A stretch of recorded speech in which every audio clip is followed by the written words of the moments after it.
नमस्कार प्रिय साथियों, वादे के मुताबिक हम हाजिर हैं अच्छी खबरों के साथ। स्वागत है आप सभी का हमारे चैनल न्यूज बुलेटिन 8 AM पर। तो जल्दी से सब्सक्राइब कीजिए और हो जाइए तैयार आज की ताज़ा तरीन खबरें जानने के लिए। शुभ प्रभात जी। भीषण गर्मी से राहत दिलाते भीगे भीगे दिन की मंगल शुभकामनाएं। तो पहले कुछ खबरें फटाफट हो जाएं। निसर्ग तूफान के कारण भोपाल सहित प्रदेश के 34 शहरों में बुधवार का बारिश हुई। गुरुवार का भोपाल, इंदौर, होशंगाबाद, जबलपुर और सागर संभागा में कहीं कहीं भारी बारिश हो सकती है। मौसम केंद्र ने भोपाल में बारिश का येलो अलर्ट जबकि 18 जिलों में भारी बारिश का ऑरेंज अलर्ट जारी किया है। देश में कोरोना वायरस के मरीजों की संख्या 2,16,824 हो गई। बुधवार को पहली बार 9,000 से ज्यादा मामले सामने आए। एक दिन में 9,638 संक्रमित मिले। नोएडा में भूकंप के झटके। भूकंप की तीव्रता रिक्टर पैमाने पर 3.2 मापी गई। नोएडा के करीब था भूकंप का केंद्र। रात 10:42 पर आया भूकंप। देश के रक्षा सचिव अजय कुमार कोरोना वायरस से संक्रमित हो गए हैं। यह खबर मिलने के बाद बुधवार को रक्षा मंत्री राजनाथ सिंह, कई सैन्य व अन्य अधिकारियों ने अपने दफ्तर जाने का कार्यक्रम कैंसिल कर दिया। दिल्ली में बस, ट्रेन और प्लेन के जरिए आने वाले सभी यात्रियों को 7 दिन से होम क्वारंटाइन में जाना होगा। लॉकडाउन पेज 5 में बाजारों और सड़कों की जो तस्वीरें सामने आ रही हैं, वे हैरान करने वाली हैं। बाजारों में भीड़ भाड़ बढ़ने के साथ सुरक्षा की जमकर अनदेखी की जा रही है। लोगों में न अपनी जान की चिंता है, न दूसरों की। पूरे प्रदेश में यही हालात हैं, जबकि राज्य सरकार जून जुलाई में कोरोना संक्रमित की संख्या सबसे ज्यादा होने की आशंका जता चुकी है। 12वीं की बोर्ड परीक्षाएं 9 जून से छात्रों को पेपर शुरू होने से 1 घंटे पहले परीक्षा केंद्र पर पहुंचना अनिवार्य कर दिया गया है। परीक्षा केंद्र के अंदर जाने से पूर्व सभी की थर्मल स्क्रीनिंग की जाएगी। परीक्षा केंद्र पर पहुंचने से लेकर परीक्षा देने के दौरान सभी छात्रों को अपने अपने चेहरे को कवर रखना होगा और सोशल डिस्टेंसिंग का पालन करना होगा। और अब यहाँ प्रस्तुत हैं खबरें विस्तार से। कोरोना काल शुरू होते ही खुरई जनपद के मुख्य कार्यपालन अधिकारी जितेंद्र जैन कुछ इस तरह नदारत हैं मानो उन्हें डॉक्टरों ने क्वारंटाइन कर दिया हो। वरिष्ठ पत्रकार सागर सैनिक प्रतिनिधि मुकेश कौशिकी इस खबर से जाने की कोरोना काल में आखिर क्या करते रहे।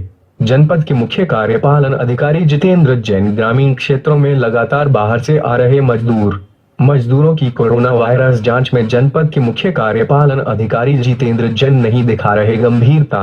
ग्राम जमुनिया में पॉजिटिव मरीज मिलने पर कलेक्टर, एसपी के दौरे के दौरान नहीं पहुंचे थे जितेंद्र जैन। दिल्ली से 3 मजदूर पहुंचे ग्राम कन्नू। जनपद सीईओ, सरपंच और सचिव ने नहीं की स्वास्थ्य विभाग की मदद।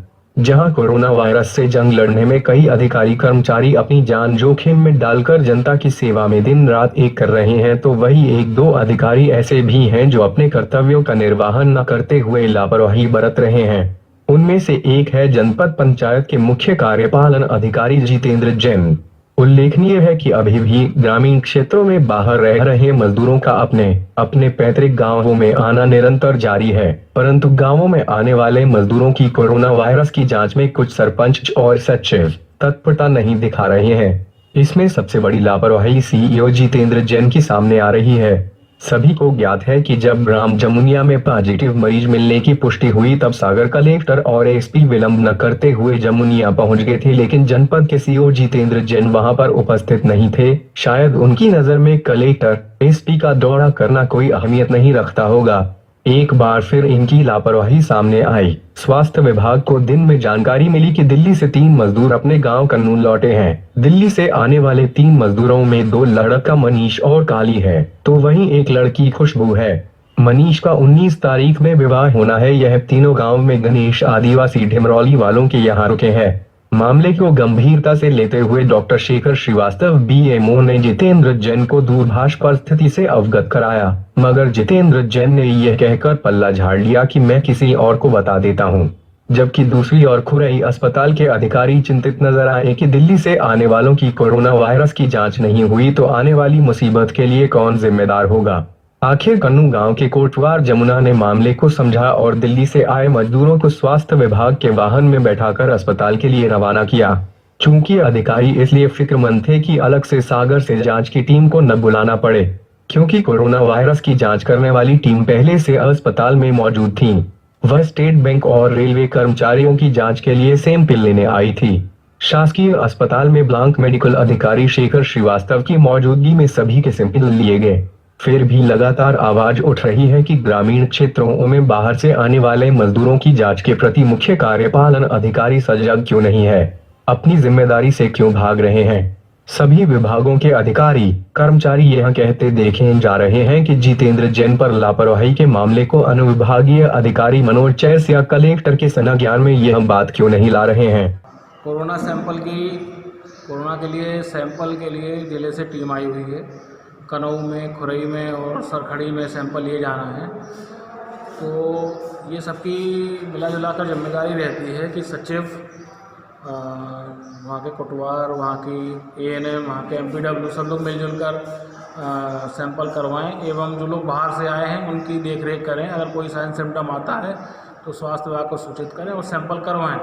देखिए, बैंक में कोई कोरोना पॉजिटिव उनका स्टाफ का था, उनके कांटेक्ट में बैंक के कर्मी लोग आए थे, तो उनकी आज जांच के लिए उनके सैंपल लिए जा रहे हैं। साथ ही कल रेलवे में भी 2 लोगों के पॉजिटिव आए थे जो कि नरियावली में रहने वाले हैं, लेकिन चूंकि वो व्यक्ति हमारे यहाँ खुरई में काम कर रहा था, इसलिए उन्हें बुलाकर उनके भी सैंपल लिए जा रहे हैं।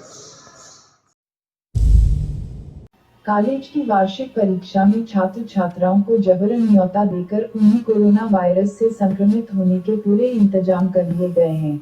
आप सन रह गए होंगे यह बात सुनकर, मगर दुर्भाग्य से यही सच है। मध्य प्रदेश के राज्यपाल और मुख्यमंत्री के बीच पिछले दिनों हुई गुफ्तगू के बाद कॉलेजों में वार्षिक परीक्षा संपन्न कराने का एक तरफा निर्णय ले लिया गया। सोशल मीडिया के जरिए पूरे प्रदेश में कॉलेज के छात्र छात्राएं अभी परीक्षा नहीं कराए जाने की गुहार शिवराज मामा से कर रहे हैं। इस गुहार के 1 लाख से अधिक मैसेज इंटरनेट पर डले हुए हैं। उधर छात्र छात्राओं के अभिभावक यह कह रहे हैं कि जुलाई में आयोजित वार्षिक परीक्षा में बच्चों को भेजकर वे उन्हें कोरोना की टेस्ट किट नहीं बनने देंगे। इस बीच सागर सैनिक प्रतिनिधि मनोज तिवारी ने मालथौन से जो खबर भेजी है, उससे तो लगता है कि सरकार ने कॉलेज की वार्षिक परीक्षा में छात्र छात्राओं को जबरन न्योता देकर उन्हें कोरोना वायरस से संक्रमित होने के पूरे इंतजाम कर लिए हैं। सुनिए क्या बता रहे हैं पत्रकार श्री मनोज तिवारी। महाविद्यालय में आयोजित परीक्षाओं की ऊहापोह में एक और बड़ी समस्या सामने आ रही है। मालथौन महाविद्यालय तो स्थापित हो गया, किंतु महाविद्यालय भवन अभी निर्माणाधीन है। कॉलेज भवन को अभी कॉलेज प्रशासन को हैंड ओवर नहीं किया गया है। एक्सीलेंस स्कूल के मॉडल भवन में ही कॉलेज संचालित हो रही है, लेकिन कोरोना वायरस जैसी महामारी के चलते अन्य शहरों से लौटे मजदूरों को इसी अस्थायी कॉलेज भवन को क्वारंटीन सेंटर बनाकर यहां मजदूरों को रखा गया था। उच्च शिक्षा विभाग अब इसी भवन से कॉलेज स्टूडेंट की परीक्षा करवाने की तैयारी में है। हालांकि कॉलेज में आयोजित परीक्षाओं में स्टूडेंट को कम से कम 1 मीटर की दूरी से बैठने का फरमान भी शासन जारी कर चुका है। मालथौन में ऐसी और कोई जगह नहीं है जहां पर इतने अधिक छात्र छात्राओं को 1 मीटर के फासले पर बैठाकर परीक्षाएं करवाई जा सकें। अब छात्र छात्राओं के अभिभावकों को एक बड़ी चिंता सता रही है कि मॉडल स्कूल के उस भवन में जहां क्वारंटीन सेंटर बनाया गया था, वहां अपने बच्चों को कैसे भेज पाएंगे। अभिभावकों को यही चिंता अब घर कर रही है कि 2 माह से बच्चों को कोई सिलेबस नहीं दिया गया, ना ही परीक्षाओं संबंधी कोई तैयारी करवाई गई। फिर भी परीक्षाओं का बोझ छात्र छात्राओं के सिर पर रख दिया।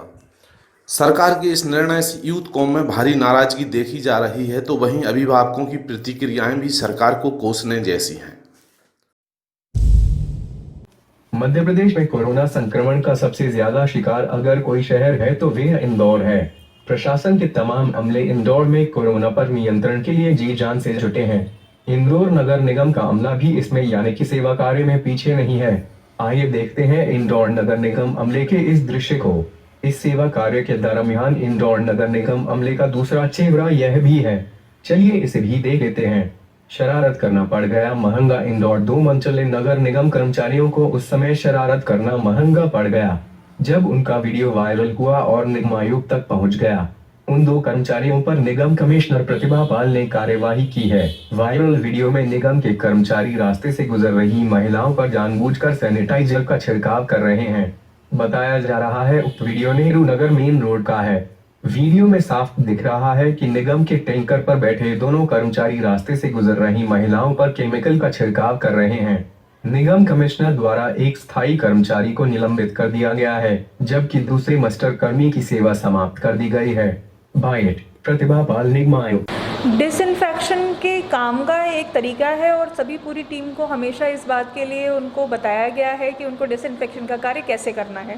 इसमें सभी को ये स्पेशल ताकीद की गई थी कि कोई भी व्यक्ति किसी व्यक्ति पर डिसइंफेक्टेंट का प्रयोग नहीं करेगा, क्योंकि कई बार इसके कई सारे नुकसान भी हो सकते हैं। इसके लिए बार बार बताए जाने के बावजूद कुछ लोगों ने काम में लापरवाही की है, तो उनके खिलाफ कार्रवाई की गई। निजी अस्पताल इस महामारी के समय भी पैसा कमाने में पीछे नहीं हटेंगे। बिजली के भारी भरकम बिल आ रहे हैं और लोग परेशान हैं। मुफ्त शिक्षा की सभी लोग इच्छा रखने लगे हैं। सरकार जानती है कि भारत की अर्थव्यवस्था बेहद नाजुक मोड़ पर पहुंच चुकी है। वह जो टैक्स अदा करते हैं, इन सब का बोझ भारत के मध्यम वर्ग के कंधों पर ही आएगा।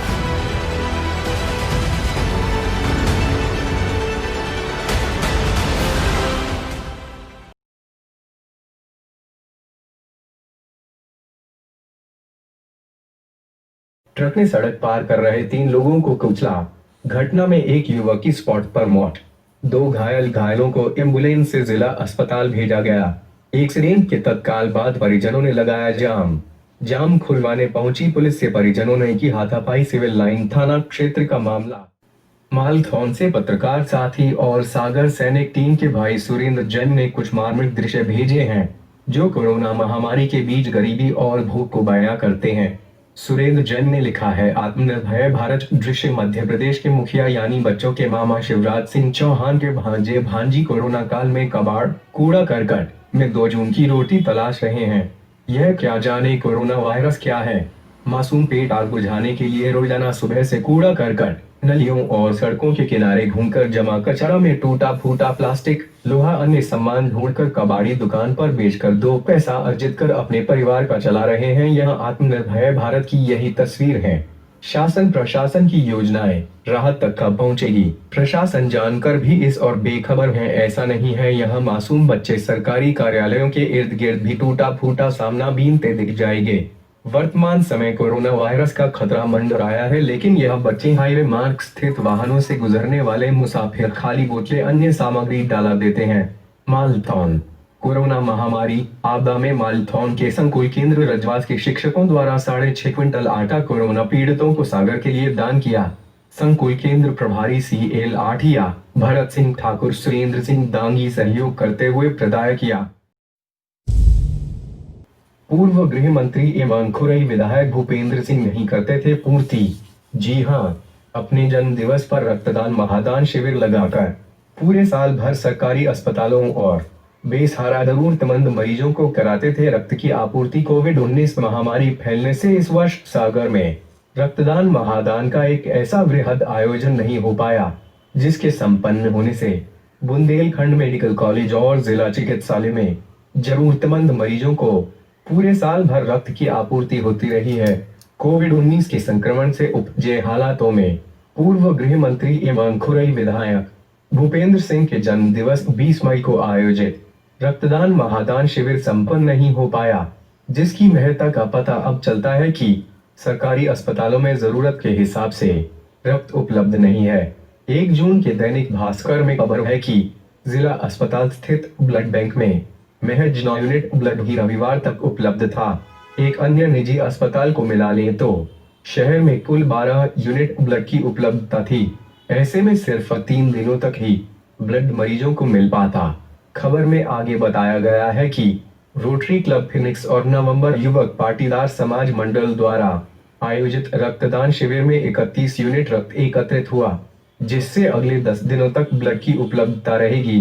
पिछले 8 सालों में सागर के सरकारी अस्पताल या किसी भी जरूरतमंद मरीज को रक्त नहीं मिल पाने के अध्ययन से दुर्दिन देखने पड़े हों, हमें याद नहीं, क्योंकि यह स्वयं सिद्ध और अकाट्य सत्य है कि भाजपा नेता भूपेंद्र सिंह ने सांसद रहते अपने जन्मदिन पर रक्तदान महादान शिविर आयोजित करने की जो अलख जगाई थी, उसे निरंतर हर साल जारी रखा।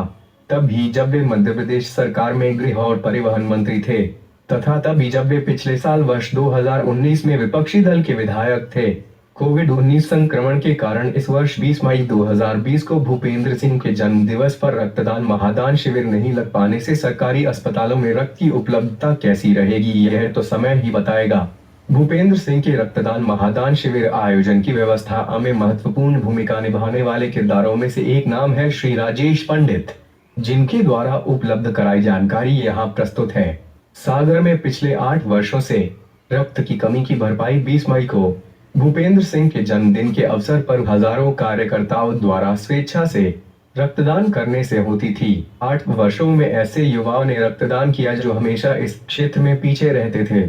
8 वर्षों में लगभग 8000 यूनिट रक्त जिला अस्पताल भोपाल हमीदिया हॉस्पिटल को उपलब्ध कराया गया, जहां एक रक्त से 3 व्यक्तियों को हम जीवन दान दे सकते हैं, यानी लगभग 24,000 से ज्यादा लोगों को जीवन दान दिया गया।